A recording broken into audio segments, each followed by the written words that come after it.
Well, good evening, everyone. First of all, thank you to my good friend Kwame Raoul. We do have to make sure that he is our next Attorney General, right? And to Senator Durbin, it's such an honor to be here with you tonight. Thank you for your friendship and support, and certainly to my good friend, Representative Ann Williams. Thank you so much for everything that you do to advocate for, not just for women, but for all Illinoisans. I am Juliana Stratton, and I am thrilled to be on the ticket running for Lieutenant Governor with J.B. Pritzker.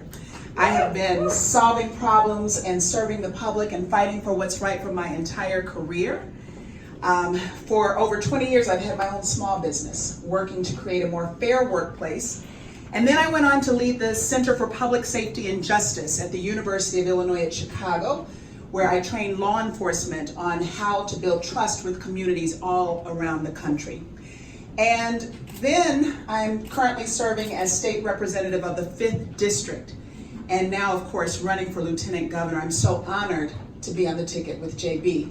And I also want to thank all of the organizations who are here tonight for all of your support, all of your advocacy, all that you have done to be a voice for women, for Illinois Now and She Votes, and all of the organizations represented here. We do not take it for granted. We know that your work is so important, and I personally thank you for being a voice for me and my daughters and so many women all across the state of Illinois.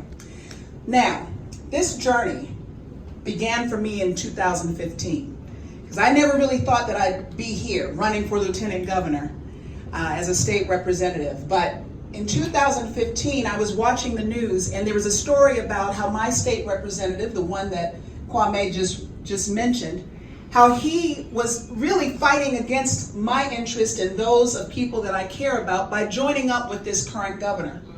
He cut child care assistance for low-income families, which meant many parents, mostly women, had to quit their jobs and drop out of school so that they could care for their children. That was unacceptable to me. He also cut home health care for seniors and forced many of them into nursing home facilities because they could no longer get home health care in their own homes, which was the place, by the way, that they chose to receive that care.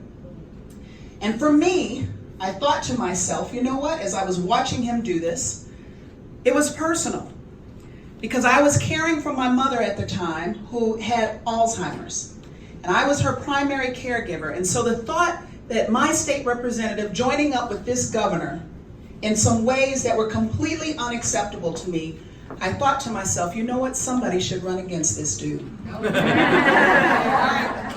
So I did, and we won.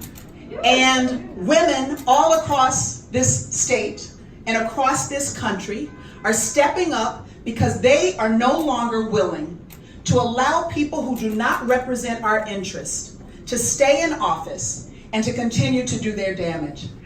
We are rising up, we are speaking out, and we are making sure that our voices are being heard. And we, when we run, okay over there? When we run, what happens? Absolutely. And so, for me, I ran for state representative. Everyone's not going to